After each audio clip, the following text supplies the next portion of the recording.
stabbed on the opposite side. But the spleen is on this side of the body, near the fifth rib, and it holds 2 to 3 units of blood. And when you're stabbed at the right, if it's punctured at the right time, it's very flaccid and the blood is not congealed yet. And so it managed to splurt out of the body. It fell on the ground. It went in the crack. And Ron says approximately 20 feet below the base of the cross is the cave where the Ark of the Covenant was hidden. Some is God, and it is His blood that atones for the sin of all mankind. The yearly Day of Atonement, when the goat's blood was sprinkled on the mercy seat of the Ark of the Covenant, that is how the high priest, once a year, atoned for all the sins of all Israel. There is no other place on the planet that's more appropriate for the blood of Jesus Christ to have gone on.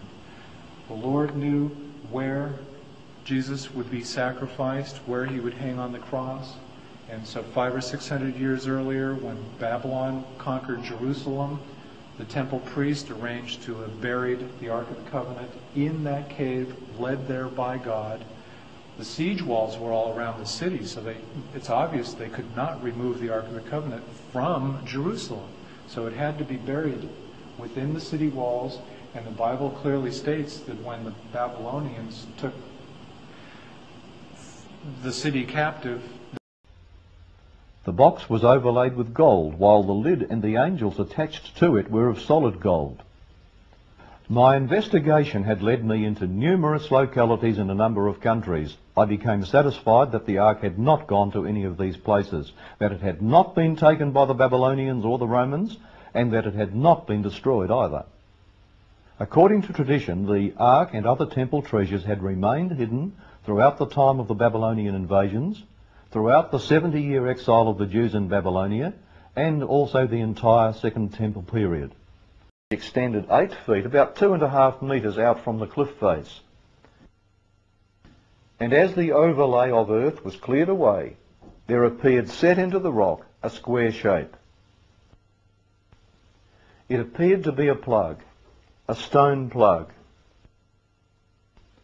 On close examination, there were found to be 2 finger niches with which to pull it up. And under that plug was found to be a post hole going down over 0.5 metre, actually 23.5 inches deep into the rock. A square hole with a plug sealing it over. We have this plug in our possession. There were several objects in the chamber. These were covered over with black, dry rotted animal skins. Over these were dry rotted wooden timbers, and on top of the timbers were stones. And Ron came along over the stones between them and the ceiling. He glimpsed a black stone case. It had a flat stone top, which was cracked completely in 2. And there was found to be a crack in the ceiling. The crack was immediately above the crack in the lid of the stone case. The crack came down through the rock, leapt as it were through the air, then started again. Very, very odd. The crack extended through 20 feet, 6 metres of solid rock. The earth shook violently. At the moment of Jesus' death, the rock was torn open, and the blood came down out of his side, down past his legs, down over his feet.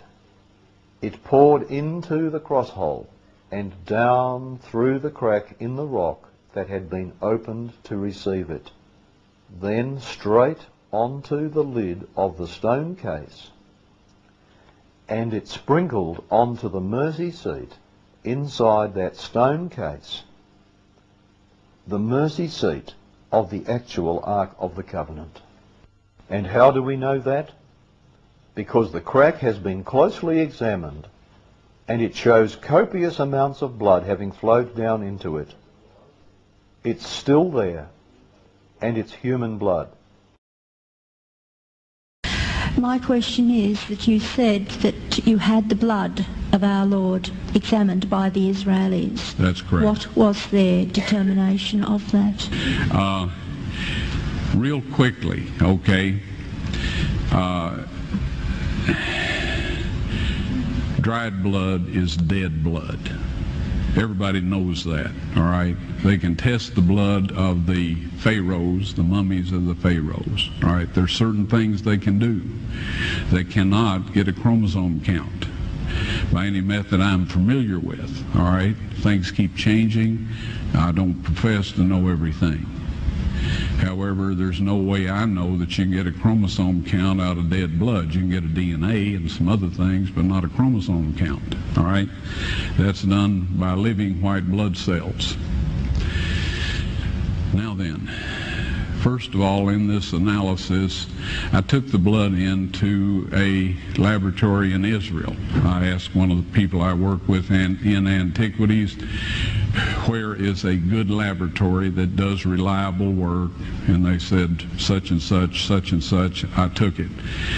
I just said, please examine this blood and tell me what you can tell me about it. All right? They said, well, look, we're going to reconstitute it. We're going to put it in normal saline and keep it at body temperature for 72 hours with gentle swirling. All right, that's their business. That's great. I said, now I want to be there when you check it out. They said, fine. So I was back.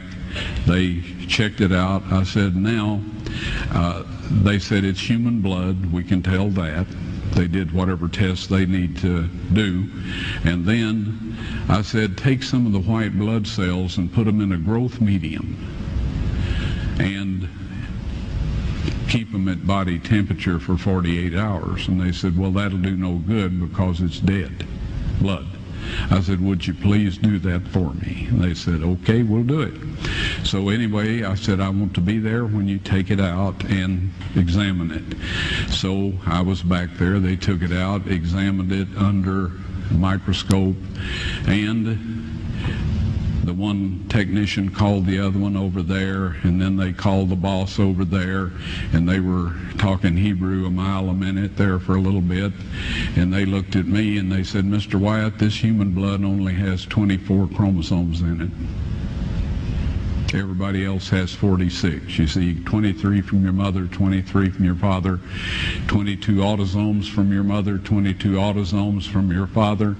You get an X from your mother, you may get an X or a Y from your father, all right?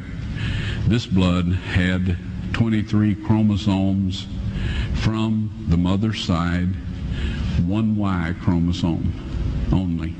You see, a child could not have developed if they hadn't had the autosomes from the mother. So all of his physical characteristics were determined by his mother's side of the family, her autosomes. His maleness was determined by this one Y that came from a source, not a human male. Then they said, this blood is alive. And then they said, whose blood is this?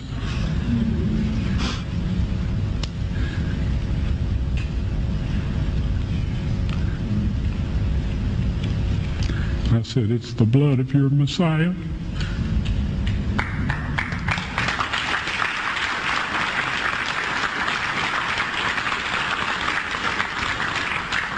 And I assure you, those men's lives